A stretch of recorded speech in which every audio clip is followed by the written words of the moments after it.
একজন প্রেগনেন্ট মহিলাকে অভিশাপ দেয় ভাটকান্ডি গ্রামেরই এক ডাইনি, তাও আবার প্রেগনেন্ট মহিলার স্বামীর কৃতকার্যের জন্য। গ্রামের অন্ধবিশ্বাসকে মান্যতা দিতে গিয়ে সরকারি শিক্ষিত ডাক্তারের কাছে পর্যন্ত নিয়ে যেতে চায় না পেশেন্টকে তার স্বামী। তার সাথে রয়েছে ওই গ্রামে এক হাতুড়ে ডাক্তারের রমরমা ব্যবসা। নিজের দম্ভের জোরে কিভাবে বছরের পর বছর ভুল চিকিৎসা করে যাচ্ছে মানুষদের, তাই আমরা দেখব গ্রাম চিকিৎসালয়ের সেকেন্ড সিজনে। এই সিরিজে ডাইনি বিদ্যা কি চিকিৎসা বিজ্ঞানকে হারাতে পারবে? চলো দেখে নেওয়া যাক। এই সিরিজের ফার্স্ট সিজন আমি আগেই এক্সপ্লেন করেছি, যার লিংক আমি আই বাটনে, ডেসক্রিপশনে আর কমেন্টে দিয়ে রাখবো, চাইলে তোমরা একবার দেখে নিতে পারো। তাহলে চলো ভিডিওটি শুরু করি। সিজন 1 এর শেষে যে লেটারটা খুলে দেখেছিল প্রভাত, সেটা আমাদেরকে দেখানো হয়নি। সিজন 2 এর শুরুতে প্রভাত আর গার্গের কথাবার্তা শুনে আমরা বুঝতে পারি ওই লেটারটা আসলে প্রভাতকে সাসপেন্ড করার জন্য দেওয়া হয়নি। ডাক্তারদের সরকারি কোয়ার্টারটা অন্য জায়গায় শিফট হয়ে গিয়েছিল, এই শিফটিং অর্ডারই প্রভাতের কাছে এসেছিল। যাই হোক, নতুন কোয়ার্টারে শিফট করে ডক্টর প্রভাত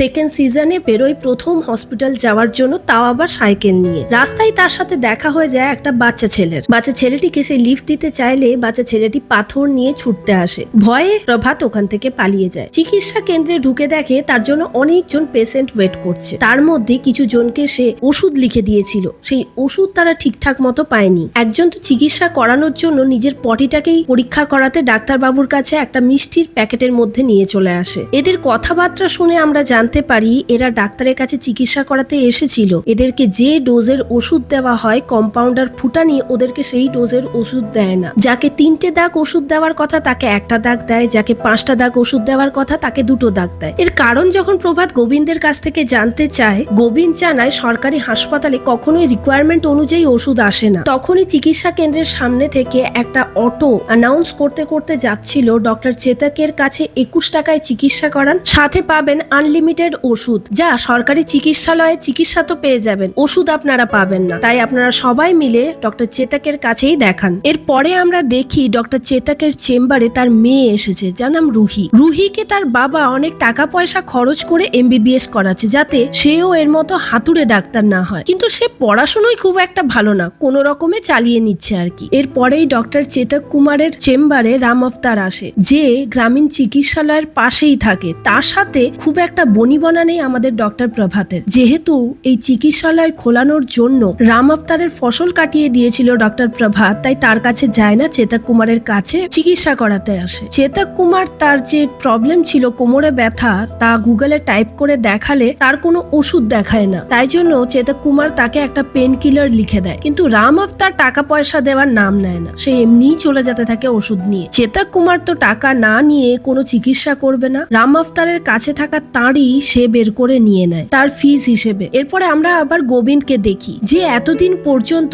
সরকারি চিকিৎসালয়ে পার্ট টাইম হিসেবে কাজ করছিল। এখন তার চাকরিটা যাতে পার্মানেন্ট হয়ে যায়, তাই রেকমেন্ডেশন লেটারে এমও স্যার মানে প্রভাত স্যারের সাইন চাই, তার সাথে বাবু সাহেবেরও সই করাতে হবে। এই উদ্দেশ্যে সাইন করানোর জন্য ঢেলুকে বলে গোবিন্দ, যখন এমও স্যারের মুড ভালো থাকবে তখনই আমি গিয়ে চট করে সাইনটা করিয়ে নেব। ভাটকান্ডি গ্রামের PHC সকাল 8টার সময় খুলে গেলেও ওই চিকিৎসালয়ের কম্পাউন্ডার ফুটানি, যে কিনা হাসপাতালের সমস্ত ওষুধপত্রের হিসেব রাখে, সে কখনোই টাইম মতো অফিসে পৌঁছয় না। সকাল 10টা বেজে গিয়েছিল তখন। নার্স ইন্দুও চলে আসে, গোবিন্দ ইন্দুকে দিয়ে কিছু একটা সই করায়। প্রভাত জানতে চাইলে গোবিন্দ জানায় আমার চাকরিটা পার্মানেন্ট করার জন্য এটা একটা রেকমেন্ডেশন লেটার। ডক্টর প্রভাত এটা শোনার পরই খুব খুশি হয়ে তাতে সাইন করে দেয়। 10:30টার সময় ফাইনালি ফুটানি গ্রাম চিকিৎসালয়ে পৌঁছে যায়। তাকে দেরি করার কারণ জানতে চাইলে সে জানায় আমার বউ ঝগড়া করে বাড়ি ছেড়ে চলে গেছে, বাড়ির সমস্ত মেয়েদের কাজ এখন আমাকে করতে হয়, তার সাথে আমার ছেলেকে স্কুলে দিয়ে আসা নিয়ে আসা সব কাজই আমি করি, তাই আমার এখন একটু দেরি হয়ে যাচ্ছে। এদের মধ্যে যখন এসব কথাবার্তা চলছিল,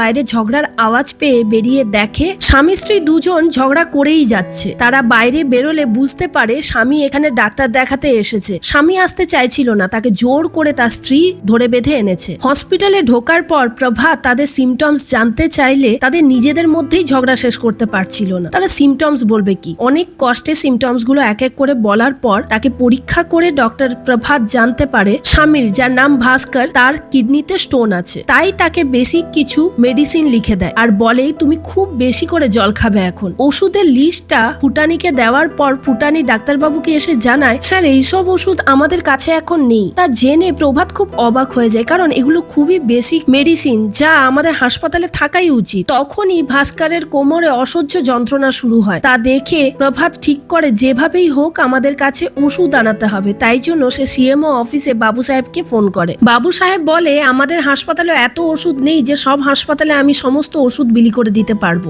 আমাদের কেউ দিল্লি থেকে ওষুধ আনাতে হয়। প্রভাত জানায়, আমি ডাক্তার হিসেবে গ্রামবাসীদেরকে তো দিল্লিতে যেতে বলতে পারি না, তাই আমাদের হাসপাতালের জন্য কিছু ওষুধ ইমিডিয়েট প্রয়োজন। তখন বাবু সাহেব বুদ্ধি দেয়, যদি তুমি চা করতে গিয়ে তোমার ঘরের চিনি শেষ হয়ে যায় তাহলে তুমি কি করো? প্রতিবেশীর কাছ থেকে ধার করো। এখানেও তুমি সেই বুদ্ধি লাগাও। ওষুধ নেওয়ার জন্য সে পাশের গ্রামের পিএসসিতে যায়, যেখানে ডাক্তার আমাদের গার্গী ম্যাডাম। সেই গ্রামে যে ওষুধ দিতে এসেছিল চিকিৎসালয়ে, তাকে গার্গী ম্যাডাম একটা শাড়ি দিয়ে বলে, এই শাড়িটা সিএমও স্যারকে দিয়ে দিও, বলো মেলা থেকে কিনেছে, এরকম যাতে না লাগে তেল দেওয়ার জন্য কেনা হয়েছে। সেটা প্রভাত দেখে নেয়। ফ্রি হয়ে গার্গী ম্যাডাম প্রভাতকে তার প্রয়োজনীয় ওষুধ দিয়ে দেওয়ার পরে প্রভাত জানতে চায়, আমাদের দুটো পিএসসি তো পাশাপাশি, আপনারা ওষুধ পাচ্ছেন, আমি কেন পাচ্ছি না? গার্গী ম্যাডাম বলে, 4 বছর আগে আমি আদর্শ পিএসসির অ্যাওয়ার্ড জিতেছিলাম, তাই জন্য হয়তো আমাকে দিচ্ছে। আদর্শ পিএসসি অ্যাওয়ার্ড যে পিএসসি জেতে, সেই পিএসসির সমস্ত রিকোয়ারমেন্ট সিএমও স্যার পূরণ করে দেয়। প্রভাত তখন জানতে চায়, আদর্শ পিএসসি হতে গেলে কি কি করতে হয়। গার্গী ম্যাডাম জানান, তা জানলে আমি তো প্রতি বছরই আদর্শ পিএসসির অ্যাওয়ার্ড জিততাম। আসলে আমি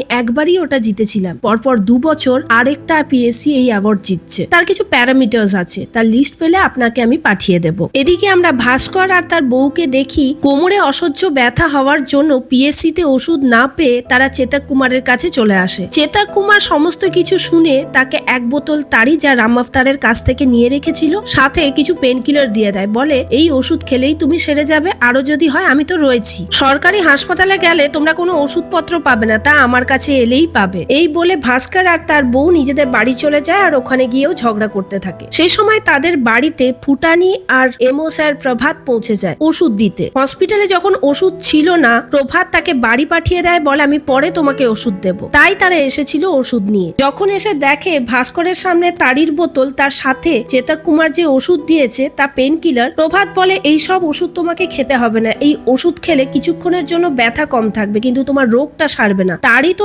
নৈবচ্য, ওটা খেলে তোমার স্টোন আরো বেড়ে যেতে পারে। এরপর আমরা গোবিন্দকে দেখি, সে তার রেকমেন্ডেশনে সাইন করানোর জন্য সিএমও অফিসে বাবু সাহেবের কাছে গেছে। বাবু সাহেবকে সাইনের কথা বলায় বাবু সাহেব বলে, এইভাবে কারোর চাকরি পার্মানেন্ট হয় না, সরকারি চাকরি পার্মানেন্ট করানোর জন্য তোমাকে কিছু খরচাপাতি করতে হবে, তুমি 1.5 লাখ টাকা দাও, আমি তাতে সাইন করে দেবো, তোমার চাকরিও পার্মানেন্ট হয়ে যাবে। বিকেলবেলা প্রভাত আর ফুটানি বাড়ি ফিরে যাওয়ার সময় নিজেদের মধ্যে আলোচনা করতে থাকে, আদর্শ পিএসসির অ্যাওয়ার্ড পেতে গেলে আমাদেরকে আরো উন্নত করতে হবে চিকিৎসা ব্যবস্থা, তার জন্য কি কি স্টেপ নেওয়া যায় সেই নিয়েই কথাবার্তা বলছিল। ফুটানি বলে, কাল সকালে সমস্ত স্টাফ এলে সবার সাথেই এই নিয়ে আলোচনা করা যাবে। প্রভাত স্যার বেরিয়ে গেলে ফুটানির কাছে ফোন করে জানায় গোবিন্দ, আমাকে চাকরিটা পার্মানেন্ট করতে গেলে বাবু সাহেবকে 1.5 লাখ টাকা দিতে হবে। পরের দিন সকালে গ্রাম চিকিৎসালয়ের সমস্ত স্টাফ এলে গার্গী ম্যাডামও ওখানে পৌঁছে যান আদর্শ পিএসসি অ্যাওয়ার্ড পাওয়ার জন্য কি কি স্টেপ নিতে হবে তা বলতে। তিনি জানান, আদর্শ পিএসসি হতে গেলে তোমাদের হসপিটালটাকে খুব ক্লিন রাখতে হবে, তোমাদের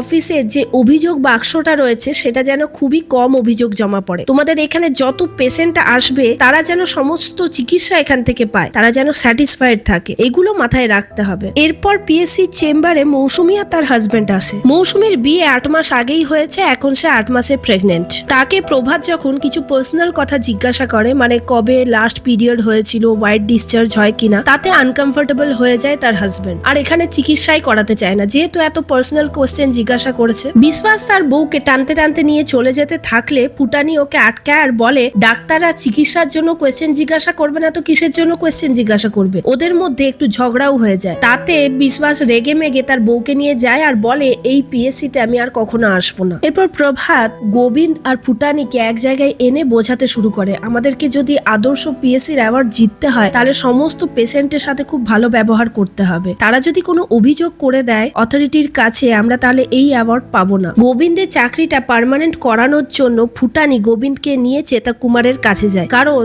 যে পরিমাণ টাকা বাবু সাহেব চেয়েছে তা দেওয়ার ক্ষমতা এই গ্রামে আর কারণেই ডক্টর চেতক ছাড়া। ডক্টর চেতকের কাছে ফুটানি গিয়ে গোবিন্দের সমস্যা বলে গোবিন্দ বলে, তোমাদের চিকিৎসালয় খোলার পর থেকে আমার 1,500 টাকা ঠিকঠাক ইনকাম হচ্ছে না, আমি তোমাকে দেবো 1.5 লাখ টাকা। তাকে কোনো রকমে 100 টাকা হাতে গুজে ওখান থেকে তাড়িয়ে দেয়। ওই দিন রাতে ডক্টর গার্গী আর প্রভাত নিজেদের কোয়ার্টারের সামনে বসে আদর্শ পিএসসির অ্যাওয়ার্ড কিভাবে পাবে সেই নিয়ে আলোচনা করতে থাকে। গার্গী বলে, আমাদের আদর্শ পিএসসির অ্যাওয়ার্ড পাওয়ার যে রাস্তা সেটা আরো কঠিন হতে চলেছে, কারণ এখন নতুন নিয়ম করেছে আদর্শ পিএসসি হওয়ার জন্য সেই পিএসসিতে অন্তত একটা ডেলিভারির পেশেন্ট থাকতেই হবে, না হলে সেই পিএসসি এই অ্যাওয়ার্ডের জন্য এলিজিবলই হবে না। পরের দিন সকালে সাইকেল নিয়ে যখন ডক্টর প্রভাত আসছিল তখন সেই বাচ্চা ছেলেটির সাথে ওর আবার দেখা হয়। এবারেও বাচ্চাটিকে লিফট দিতে চাইলে বাচ্চাটি আর আপত্তি করে না। বাচ্চাটিকে স্কুলের সামনে নামিয়ে দিলে ডক্টর প্রভাতের সাথে ওদের হসপিটালের বড় সুইপার চানেশ্বরের দেখা হয়। চানেশ্বর বলে, আপনি কাকে সাথে নিয়ে এসেছেন জানেন? এই গ্রামের ডাইনি বুড়ির ছেলেকে আপনি নিয়ে এসেছেন। সে যদি আপনার ব্যাপারে জানতে পারে, আপনাকে কোনো উল্টোপাল্টা অভিশাপ দিয়ে দেয়, তাহলে কিন্তু আপনি উদ্ধার হতে পারবেন না। প্রভাত এইসব কথায় খুব একটা পাত্তা দেয় না। হসপিটালে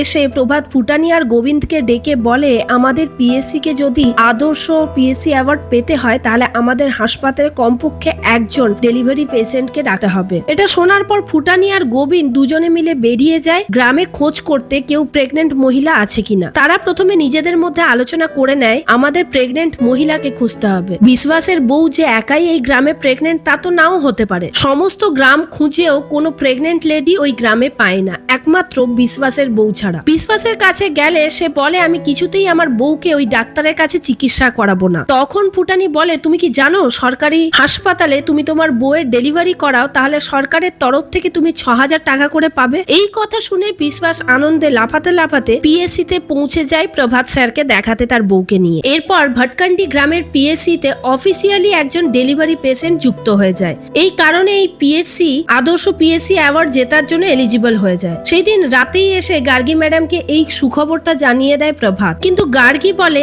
আমি বিগত 4 বছর ধরে চেষ্টা করে যাচ্ছি, একবারও এই অ্যাওয়ার্ড আর জিততে পারিনি। আমার মনে হয় আপনার ওই গ্রামটাকে ভিজিট করা উচিত যে গ্রামের পিএসসি গত 2 বছর ধরে অ্যাওয়ার্ড জিতে যাচ্ছে। প্রথমে আপত্তি জানাচ্ছিল প্রভাত, কিন্তু গার্গী ম্যাডামের কথা শুনে বুঝতে পারে ওই গ্রামে দেখে এলে নিশ্চয়ই সে তার পিএসসি কে আরো উন্নত করতে পারবে। এরপর আমরা দেখি ফুটানি আর ডক্টর চেতককে সাথে নিয়ে গোবিন্দ তার বাড়ির লোকের সাথে কথা বলে। যেহেতু তার চাকরিটা পার্মানেন্ট করার জন্য 1.5 লাখ টাকার প্রয়োজন, তার কাছে তো সেই টাকা নেই, তাই বাড়িতে ওর ভাগের জমিটা বিক্রি করে ও চায় টাকাটা জোগাড় করতে। কিন্তু ওর বাড়ির লোক ওই টাকা দিতে রাজি না। তারা বলে, নিজেদের পূর্বপুরুষের জমি বিক্রি করে আমরা কিছুতেই ওকে সরকারি চাকরি করতে দেব না, ও চাইলে আমাদের গ্রামে থেকে চাষবাস করতে পারে। তাতে গোবিন্দ বিরক্তও হয় আর কিছুটা দুঃখও পায়, কারণ তার সরকারি চাকরি করার স্বপ্নটাই ভেঙে যেতে চলেছে যদি বাড়ির লোক 1.5 লাখ টাকা না দেয়। তো পিএসসি তে ফিরে এলে ডক্টর প্রভাত ফুটানিকে একটা সারপ্রাইজ দেয়। সে বলে, আমি আগের এমও স্যারের সিগনেচার নিয়ে এসেছি, এরপর তুমি বাবু সাহেবের কাছে গেলে সে নিশ্চয়ই আপত্তি করবে না তোমাকে সিগনেচার করে দিতে। তা দেখে গোবিন্দ খুশি হয়ে ওই রেকমেন্ডেশন লেটার নিয়ে বাবু সাহেবের কাছে চলে যায় সিএমও অফিসে। অন্যদিকে প্রভাত, ঢেলু আর ফুটানি 3 জনে মিলে সুগ্গুপুর গ্রামে চলে যায় পিএসসি দেখার জন্য, যে কি কারণে ওরা 2 বছর ধরে আদর্শ পিএসসির অ্যাওয়ার্ড পেয়ে যাচ্ছে। সেখানে গিয়ে দেখে হাসপাতাল কই, সে তো একটা ভাঙাচোরা বাড়িতে পরিণত হয়েছে। সেখানে কোনো ডাক্তার থাকে বলে মনেই হচ্ছে না। আশেপাশের দোকানের থেকে জানতে পারে এই পিএসসির যে ডাক্তার সে মাসে একবার এসে সই করে যায় আর সাথে হসপিটালের সামনে যে অস্থায়ী দোকানগুলো আছে সেগুলোর থেকে ভাড়া নিয়ে যায়। তখনই প্রভাতের মাথায় ঢোকে সিএমও অফিসে তেল দেওয়ার জন্যই এই এমও স্যার 2 বছর ধরে আদর্শ পিএসসির অ্যাওয়ার্ড পেয়ে যাচ্ছে। যেহেতু প্রভাত খুবই সৎ একজন মানুষ, তার এই কথাটা হজম করতে খুবই অসুবিধে হচ্ছিল। অন্যদিকে গোবিন্দ সিএমও অফিসে গিয়ে বাবু সাহেবের কাছে যখন আগের এমও স্যারের সাইন করা রেকমেন্ডেশন লেটারটা জমা দেয়, বাবু সাহেব হাসতে হাসতে বলে, আমি তোমাকে সাইন করে দিইনি বলে তুমি এমও স্যারের থেকে সাইন করিয়ে নিয়ে এসছো, এতে কিছুই হবে না। আমি আগের থেকেই জানি তোমাকে ডক্টর চেতকও সাহায্য করেনি, তোমার বাড়ির লোকও সাহায্য করেনি টাকা নিয়ে আসতে। তোমাকে 1.5 লাখ টাকা তো দিতেই হবে, না হলে এই চাকরি তুমি পাবে না। তাতে খুব দুঃখ পায় গোবিন্দ। সে কান্নাকাটি জুড়ে দিলে বাবু সাহেব বলতে শুরু করে, তোমার কাছে একটাই উপায় আছে, তুমি যদি আমার শালিকে বিয়ে করো, যেহেতু আমরা একই কাস্টের লোকজন, তাহলে আমি তোমার চাকরিটাকে একদম পাকা করে দিতে পারি। এই প্রস্তাব শুনে গোবিন্দ আকাশ থেকে পড়ে। সে কিছুটা টাইম চেয়ে নেয় বাবু সাহেবের কাছ থেকে। ফেরার সময় গোবিন্দ এই চিন্তা করতে করতেই আসে, সে কি 1.5 লাখ টাকা জমা করে বাবু সাহেবকে দিতে পারবে, না তার শালিকেই বিয়ে করতে হবে। পরের দিন সকালে চেতক কুমার তার কম্পাউন্ডারের সাথে গাড়ি নিয়ে কোথাও বেরিয়েছিল। মাঠে চাষের কাজ করতে দেখে ভাস্করকে। তাকে ডেকে জিজ্ঞাসা করে, তোমার ব্যথা কি একদম সেরে গেছে যে তুমি এইভাবে মাঠে কাজ করছো? ভাস্কর তখন জানায়, আমাকে এমও স্যার এমন ওষুধ দিয়েছে, 2 দাগ খাওয়ার পরেই আমি একদম সুস্থ হয়ে উঠেছি। আমার 10 দিন ধরে কোনো ব্যথা যন্ত্রণাই হচ্ছে না আর। ভাস্করের এই কথা শুনে চমকে যায় চেতক কুমার। ওই দিনই হাসপাতালে হাসপাতালে সমস্ত স্টাফ জড়ো হয়ে গোবিন্দের সাথে বাবু সাহেবের কি কি কথা হয়েছে সেই সব কথাই জানছিল। সেখানে জানতে পারে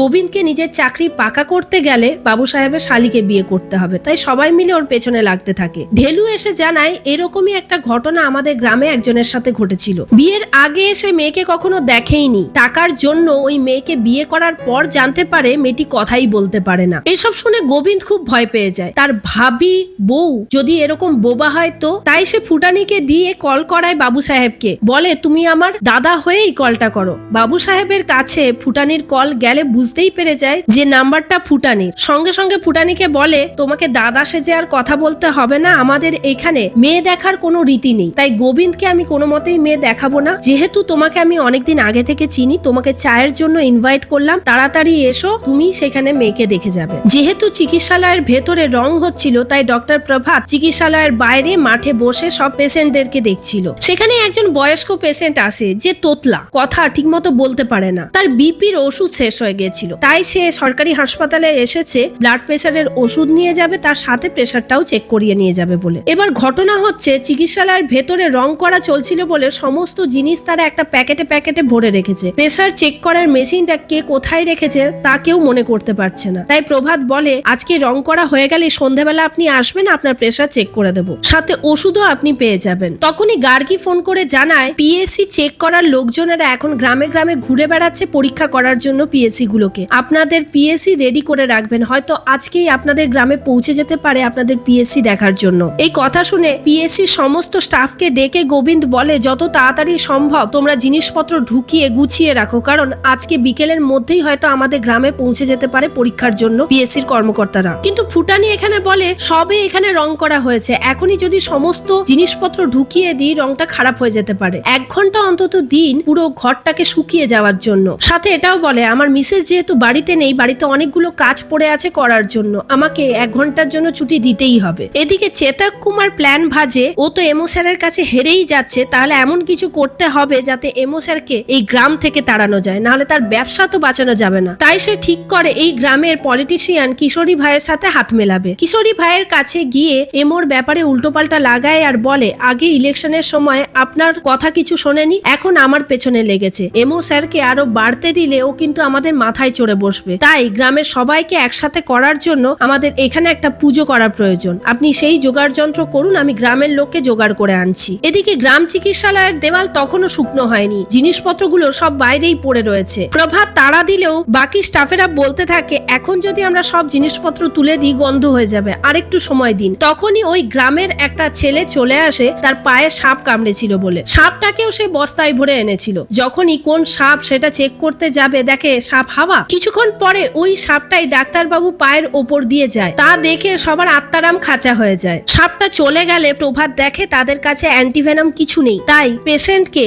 জেলা হাসপাতালে নিয়ে যেতে হবে ফার্দার ট্রিটমেন্ট করার জন্য। জানেশ্বরের সাথে বাইকে করে পেশেন্টকে নিয়ে চলে যায় আর গোবিন্দ আর ঢেলুকে দায়িত্ব দিয়ে যায় পিএসসি কে যেন ঠিকমতো গুছিয়ে রাখে। গোবিন্দ আর ঢেলু নিজেদের পিএসসি যখন গোছাচ্ছিল সেখানে পৌঁছে যায় কিশোরী চেতক কুমারের সাথে। কিশোরী বলে আমাদের গ্রামে আজকে বড় করে পুজো হবে, সেখানে কিছু কাজ করার লোক চাই, তোদেরকেও যেতে হবে ওখানে। গোবিন্দ আর ঢেলুকে জোর করে ওরা তুলে নিয়ে চলে যায় ওদের পুজো করার জায়গায়। ওখানে ঠাকুরের নাম গান শোনার জন্য গ্রামবাসী যারা এসেছিল তাদের চাটা দিতে এদেরকে কাজে লাগায়। এরপর মাঝ রাস্তা থেকে ডক্টর প্রভাত ফোন করে গার্গী ম্যাডামকে, তাকে জানায় আমাকে পিএসসি থেকে বেরিয়ে আসতে হয়েছে একজন সাপে কামড়ানো পেশেন্টকে জেলা হাসপাতালে নিয়ে যাওয়ার জন্য, আমার সাথে চ্যানেশ্বরও আছে, আপনি প্লিজ পিএসসি তে গিয়ে সবটা বুঝে নিন, আপনার পিএসসির কাজ যদি কমপ্লিট হয়ে থাকে। গার্গী ম্যাডাম নিজের অফিসের কাজ কমপ্লিট করেই প্রভাত স্যারের পিএসসি তে আসে আর সেখানে গিয়ে দেখে কেউ নেই। ফুটানি তো আগেই বাহানা দিয়ে বেরিয়ে গিয়েছিল আর এরা এমার্জেন্সি আসায় বেরিয়ে যায়।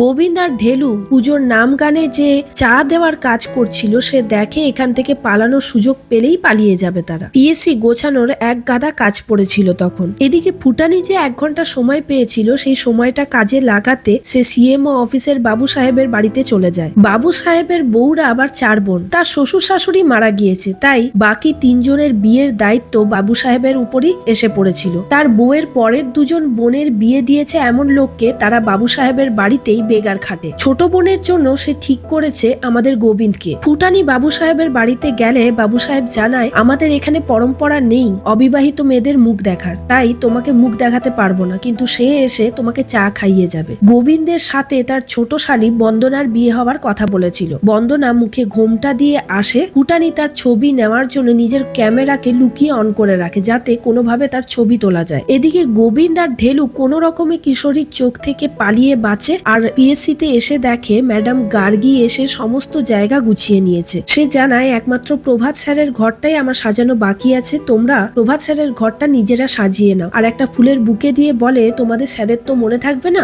যে চেকিং এ আসবে তাকে যেন এই ফুলের বুকেটা দেওয়া হয়। ফুটানিও ওই সময় পিএসসিতে পৌঁছে গিয়েছিল। গার্গী ম্যাডাম থাকায় তার সাথে গোবিন্দের প্রথমেই কোনো কথা হয়নি। গার্গী ম্যাডাম চলে গেলে সে ধরে ফুটানিকে তার হবু বউকে যে দেখে এলো সে কেমন তা জানার জন্য। ফুটানি তার মোবাইল বের করে বলে, আমি বন্দনার পুরো ভিডিও করে এনেছি তোমাকে দেখাবো বলে, কিন্তু ভিডিও চালিয়ে দেখে বন্দনার মুখই আসে না তাতে। এখানে ঢেলু ফোড়ন কেটে বলে, আচ্ছা তুমি যে দেখতে গেলে মেয়েটি কোনো কথাবার্তা বলেছিল কি, তার মুখ দিয়ে আওয়াজ বেরোচ্ছিল তো? এই নিয়ে ওদের মধ্যে কথা হতে থাকে। তখনই দেখে গোবিন্দের মোবাইলে মেসেজ ঢুকেছে। সেখানে বন্দনা নিজেই নিজের ছবি পাঠায় আর একটা ভয়েস মেসেজ করে বলে, যদি দেখারই ছিল আমাকে ডাইরেক্ট বলতে পারতে, আমি ছবি পাঠিয়ে দিতাম, এইভাবে লুকিয়ে ভিডিও করার কি ছিল? ওরা নিজেদের মধ্যে হাসি মজাক করেই যাচ্ছিল। তখনই পিএসসিতে পৌঁছে যায় প্রভাত স্যার। নিজের চেম্বারে ঢুকেই দেখে তার চেম্বারটা তখনও অগোছালো অবস্থায় পড়ে রয়েছে। তা দেখে তার খুব মাথা গরম হয়ে যায়। আর এখনই চেকিং এর কর্মকর্তারা এলো বলে গোবিন্দ, ফুটানি আর ঢেলু যে ঘরে হাসি মজাক করছিল সেখানে গিয়ে প্রভাত স্যার বলে, তোমাদের কি কোনো কাণ্ডজ্ঞান নেই?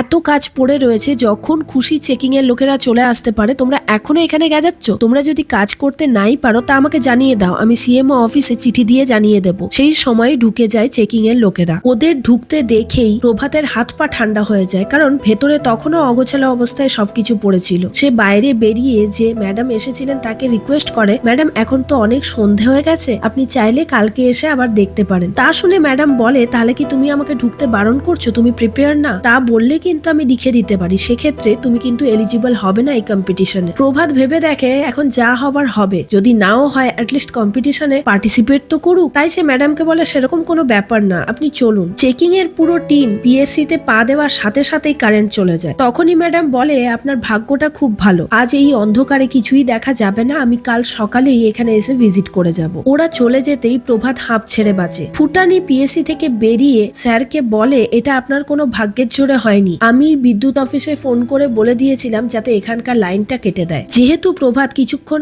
আগে এদেরকে উল্টোপাল্টা কথা বলেছিল, এই সমস্যা থেকে বেরিয়ে যেতেই সে তাদের কাছে ক্ষমা চেয়ে নেয়। পরের দিন সকালে আবার পিএসসি তে গোল টেবিল বৈঠক বসে। এখন আর চেকিং এর লোক এলেও কোনো সমস্যা নেই, তারা পুরো ঘর সেট করে দিয়েছে। কিন্তু এখনের সমস্যাটা অন্যরকম। গোবিন্দ জানায় তাকে বাবু সাহেব সকালেই ফোন করে জানিয়েছে আজকেই তার শালির সাথে গোবিন্দের বিয়ে দেবে, কারণ এর পরে বাবু সাহেবের আর সময় হবে না। যেহেতু এই বিয়েটা ঘরোয়া বিয়ে, মানে ওদের নিয়ম অনুসারে ছেলেদের কিডন্যাপ করে মেয়েদের বিয়ে দেওয়াকে ঘরোয়া না ধারোয়া বিয়ে বলছে। ভটকান্ডি গ্রামে এই বিয়েটাকেও লিগ্যাল হিসেবে ধরা হয়। এই কথাটা যখন প্রভাত স্যারের কাছে গিয়ে গোবিন্দ জানায়, প্রভাত বলে, আমি এইরকম বিয়েকে সমর্থন করি না, আমি তোমার বিয়েতে যেতে পারবো না। তাতে কিছুটা দুঃখও পায় গোবিন্দ, কারণ তার মা বাবা ভাই কেউই এই বিয়েতে থাকছে না। এরপর আমরা একটা লোককে দেখি যে অ্যাম্বুলেন্স নিয়ে গোবিন্দকে ধরে আনতে বাবু সাহেবের কথায় রাজি হয়েছে। সে কিনা এই পাত্র কিডন্যাপ করাতে এক্সপার্ট। তার সাথে বাবু সাহেব পাঠিয়েছে তার দুই ভাইরা ভাইকে। তারা যেহেতু আজকেই কাজের ছুটি পেয়েছে খুবই আনন্দে রয়েছে, কারণ বাবু সাহেব তাদেরকে খাটিয়ে মারে, বাড়ির সমস্ত কাজ তাদেরকে দিয়েই করায়। গোবিন্দের সমস্যা হচ্ছিল, ওর কিডন্যাপিংটা আটকে যাচ্ছিল চেকিং এর জন্য। চেকিং এর লোক যতক্ষণ না আসছে ততক্ষণ ওকে কিডন্যাপ করতে পারছে না। ওকে কিডন্যাপ করার আগেই চেকিং এর লোক পিএসসি তে পৌঁছে যায়। তারা প্রথমে ঢুকেই দেখে ঘরটা রিসেন্ট পেন্ট করা হয়েছে। তা দেখে ম্যাডাম জানায়, আপনাদের পিএসসি সবগুলো রুম একসাথেই পেন্ট করিয়েছেন, এই পেন্টের গন্ধে যারা পেশেন্ট আসবে তাদের তো সমস্যা হতে পারে। তাতে গোবিন্দ উত্তর দেয়, আমরা এখন বাইরেই পেশেন্টকে দেখছি, আমরা মাঝে মাঝেই পুরো পিএসসিটাকে পেন্ট করাই যাতে পুরো পিএসসি পরিষ্কার থাকে। আমরা এই চিকিৎসালয়কে পরিষ্কার রাখার সমস্ত দায়িত্ব ঢেলুর ওপর দিয়েছি। ঢেলুকে কিছু বেসিক কোয়েশ্চেন জিজ্ঞাসা করে ম্যাডাম, যার উত্তর ঢেলু আগেই মুখস্থ করে রেখেছিল, তা সে ঠিকঠাক দিয়ে দেয়। চেকিং এর লোকেরা সমস্ত খুঁটিনাটি চেক করে পিএসসি থেকে বেরিয়ে চলে গেলে গোবিন্দকে কিডন্যাপ করতে অ্যাম্বুলেন্স নিয়ে পৌঁছে যায় ওই লোকটি। সাথে বাবু সাহেবের দুই ভাইরা ভাইও আসে। গোবিন্দকে মারতে পিটতে তুলে নিয়ে ওরা অ্যাম্বুলেন্সে করে বাবু সাহেবের বাড়িতে একটা ঘরে ঘরের মধ্যে বন্ধ করে রেখেছিল। তাতে গোবিন্দ বলে, এটা ঘরোয়া বিয়ে হলেও আমি তো নিজের ইচ্ছেই এখানে এসেছি, তাহলে মারামারি করছো কেন? এখন সে জানতে পারে তাকে যে মারামারি করছিল তারা তার ভাইরা ভাই। এতদিন পর্যন্ত সে জানতোই না। আজ রাতেই তার বিয়ে হওয়ার কথা বন্দনার সাথে। এখানে একটা টুইস্ট আনা হয়। এখানে পঞ্চায়েত সিরিজের বনরাকাস বিনোদের সাথে আসে। বনরাকাস এদের কোনো আত্মীয় হয়। ফুলেরা আর ভটকান্টি গ্রাম পাশাপাশি দুটো গ্রাম। এখানে পঞ্চায়েত আর গ্রাম চিকিৎসালয় সিরিজকে একসাথে করে দেওয়া হয়। বনরাকাস এসেছিল বাবু সাহেবের শালির বিয়েতে অ্যাটেন্ড করতে, কারণ বনরাকাস বাবু সাহেবের শালির মেশো হয়। তার বউ কিন্তু আসেনি এখানে। সন্ধেবেলা বিয়ে হবে বলে গোবিন্দ আগের থেকেই তৈরি হয়ে বসেছিল। কিশোরী ও চেতকের সাথে প্রভাতের ঝামেলার কথা, অন্যদিকে গার্গীর সাথে প্রভাতের সম্পর্ক কিরকম সেটা জানতে হলে তোমাদের প্রথমেই সিজন 1 দেখতে হবে। সেখানে বেশ কিছু জিনিস ক্লিয়ার করে দেখানো হয়েছে। আমি আগেই এক্সপ্লেন করেছি, তার লিংক আমি ডেসক্রিপশন বক্সে আই বাটনে সাথে কমেন্টেও পিন করে রাখবো, তোমরা ফার্স্ট ওটা চেক করে নিও। সেই সময় হঠাৎ বন্দনার খিচুনি শুরু হয়। সবাই মিলে তার নাকের সামনে গন্ধ, জুতো, মোজা এইসব শোকাচ্ছিল যাতে খিচুনি থেমে যায়। আসলে বন্দনার মৃগী রোগ ছিল। গ্রামের দিকে এইসব রোগের কথা সবাইকে জানালে মেয়েটির বিয়ে হওয়া অসম্ভব ছিল, তাই জন্য এই কথা তারা কাউকেই জানায়নি। কাজেই ডাক্তারও দেখানো হয়নি আগে। গোবিন্দ নিচের চিৎকার চেঁচামেচির আওয়াজ শুনে নিচে নেমে আসে। তখন বন্দনার ওই অবস্থা দেখে ডাক্তার ডাকতে বলে। বাবু সাহেব বলে ডাক্তারের কোনো দরকার নেই, ও এক্ষুনি ঠিক হয়ে যাবে। আসলে পাত্রপক্ষের লোকেরাও ভয় পাচ্ছিল গোবিন্দ জেনে যাওয়ার পর বন্দনাকে বিয়ে করবে কিনা। তাও গোবিন্দ জেদ ধরে বসে আগে ডাক্তার ডাকা হবে তারপর বিয়ের কথা। বাবু সাহেব দেখে গোবিন্দকে আর কোনো মতেই রাজি করানো যাচ্ছে না, তাই সে গার্গী ম্যাডামকে ডাকে বন্দনাকে চেক করার জন্য। রাতের বেলা এতটা পথ ওই গ্রামের মধ্যে দিয়ে একা যেতে হবে বলে গার্গী প্রভাতের দরজা নক করে জানায় তাকে গোবিন্দের ওখানে যেতে হবে একটা পেশেন্টকে চেক করার জন্য। কারণ হিসেবে বলে এখন এইসব রাস্তায় রাতের বেলা নেকড়ে বেরোয়, তাই সে প্রভাতকে সাথে নিতে চাইছে। প্রভাত তখন আর না করতে পারে না। তারা একসাথে মিলে বাবু সাহেবের বাড়িতে পৌঁছে যায়। বাবু সাহেব প্রভাতকে দেখে গার্গীকে জিজ্ঞাসা করে, ডক্টর প্রভাতকে তুমি এনেছো কেন? আমি তো তোমাকে একাই আসতে বললাম। গার্গী জানায় প্রভাত স্যার এই নিউরোলজিস্টের স্পেশালিস্ট, আমার থেকে ভালো ট্রিটমেন্ট উনি দিতে পারবেন। প্রভাতকে বলে বন্দনাকে চেক করতে। ওখানে সবাই মিলে ঘিরে দাঁড়িয়েছিল বলে প্রভাত বলে জায়গাটাকে খালি রাখতে, এতে পেশেন্ট খোলা হাওয়া পাবে, খুব তাড়াতাড়ি তার জ্ঞান আসবে। কিছু প্রাথমিক চিকিৎসা করার পরই প্রভাত বলে কিছুক্ষণ পরই পেশেন্টের জ্ঞান চলে আসবে। বাবু সাহেবের কাছে বন্দনার কেস হিস্ট্রি চায়। বাবু সাহেব বলে এর আগে একে কোনো ডাক্তার দেখানো হয়নি যে এর হিস্ট্রি আমার কাছে থাকবে। প্রভাত আর গার্গী পেশেন্টের জ্ঞান আসার ওয়েট করতে থাকে। তারা দুজন যখন এক জায়গায় বসে আলোচনা করছিল, প্রভাত বলে এইসব গ্রামে চিকিৎসাই করায় না মানুষেরা, তার ওপর গোদের ওপর বিষ ফোড়া, হাসপাতালে ওষুধপত্র থাকে না। গার্গী তাকে জানায় এত কমপ্লেন না করে যেভাবে আমরা পারি ডাক্তারদের কর্তব্য সেভাবে যেন পেশেন্টদের কাছে প্রাইমারি চিকিৎসাটা আমরা পৌঁছে দিতে পারি, সেটাই আমাদের নজরে রাখতে হয়। এর থেকে বেশি একজন ডাক্তারের কাছে কি চাই? তখনই বন্দনার জ্ঞান চলে আসে। গার্গী আর প্রভাত বন্দনার কাছাকাছি গেলে সে বলে অনেকদিন হয়নি এই অ্যাটাক, হঠাৎই আজ হলো। প্রভাত জানায় বিয়ের টেনশনেই হয়তো নার্ভাস ব্রেকডাউন হয়েই তা হয়েছে। এখানে গার্গী বলে বন্দনাকে তোমার ভালোই হলো আলাপ হয়ে গেল ডক্টর প্রভাতের সাথে, কারণ তোমার শ্বশুর বাড়ি যেই গ্রামে সেই গ্রামেরই ডাক্তার হচ্ছে এই প্রভাত বাবু। তাতে বন্দনা বলে গোবিন্দ সবকিছু জানার পর আমাকে কি আর বিয়ে করবে? গোবিন্দ আলাদা করে প্রভাতের সাথে কথা বলতে চায়। সে জানতে চায় ডাক্তারবাবু আমি যদি বন্দনাকে বিয়ে করি ফিউচারে আমাদের যদি বাচ্চা হয় তার কি কোনো সমস্যা হতে পারে? প্রভাত জানায় হতেও পারে নাও হতে পারে, সেটার কেউ গ্যারান্টি দিতে পারে না। গোবিন্দ আরো জিজ্ঞাসা করে আমি যদি বন্দনাকে বিয়ে করি তাহলে কি খুব খারাপ কিছু হতে পারে? প্রভাত বলে এই ডিজিজ কখনোই ঠিক হয় না, ওর যখন নার্ভাস ব্রেকডাউন হবে তখনই আবার এই জিনিস হতে পারে, তার জন্য বিয়ে ক্যান্সেল করার মনে হয় না খুব একটা দরকার আছে। তোমার যদি তাকে পছন্দ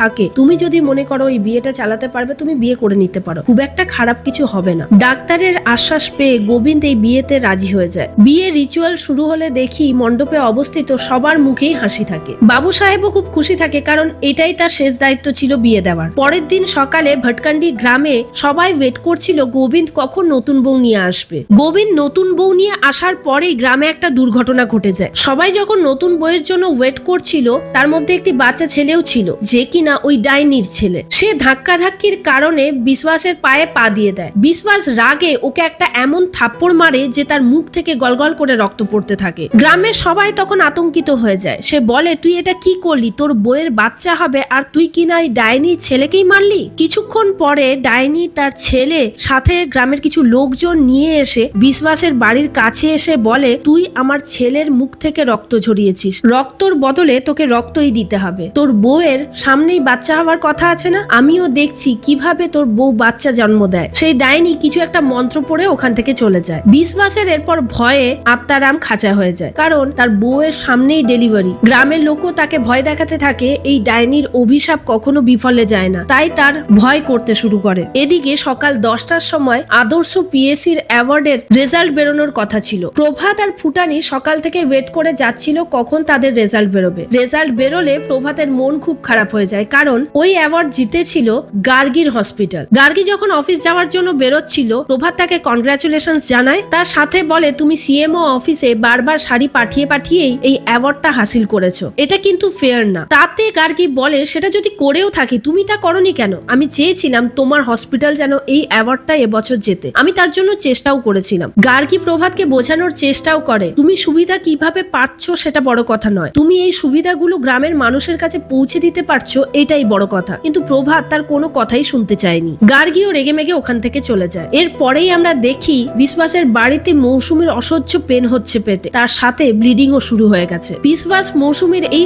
অবস্থা দেখে ভয় পেয়ে ডক্টর চেতাককে ডেকে পাঠায়। ডক্টর চেতাক প্রথম থেকেই জানতো বিশ্বাসকে এরকম অভিশাপ দিয়েছে বলে ওই ডাইনি। মৌসুমীকে দেখে সে বলে তুমি প্রথমেই কাজটা ঠিক করনি, ওই ডাইনির ছেলেকে মারা তোমার উচিত হয়নি। তারপরে তোমার বউয়ের যা অবস্থা আমি দেখছি, ওকে বাঁচানো মুশকিল হবে। এখন সবকিছু উপরওয়ালার হাতে আছে, আমি এখন কিছুই করতে পারবো না। সব থেকে ভালো হয় তুমি এখন এই গ্রামে একটা পুজো দাও বড় করে, তাহলে যদি মৌসুমীকে বাঁচানো যায় তো যাবে। মৌসুমী বিশ্বাসকে বলতে থাকে তুমি এর কথা ছাড়ো, তুমি তাড়াতাড়ি প্রভাত স্যারকে ফোন করো। প্রভাত স্যারকে ফোন করলে প্রভাত গার্গী স্কুটি নিয়ে খুব তাড়াতাড়ি মৌসুমীর বাড়িতে চলে আসে। মৌসুমীর অবস্থা দেখে সে জানায় এখানে মৌসুমীর কোনো ট্রিটমেন্ট করা সম্ভব হবে না, হয়তো সি সেকশন হতে পারে। আর মৌসুমীকে এখন স্টেট হাসপাতালে নিয়ে যাওয়ার মতো অবস্থাতেও দেখা যাচ্ছে না। আমার মনে হয় খুব তাড়াতাড়ি তোমাকে পিএসসিতে মৌসুমীকে নিয়ে গেলে হয়তো আমরা বাঁচাতে পারি ওকে। সমস্ত ঘটনা প্রভাত গোবিন্দকে ফোনে জানিয়ে দিলে গোবিন্দ বাড়ি থেকে বেরোনোর সময় মৌসুমীর সব কথা বন্দনাকে জানিয়ে আসে। বন্দনা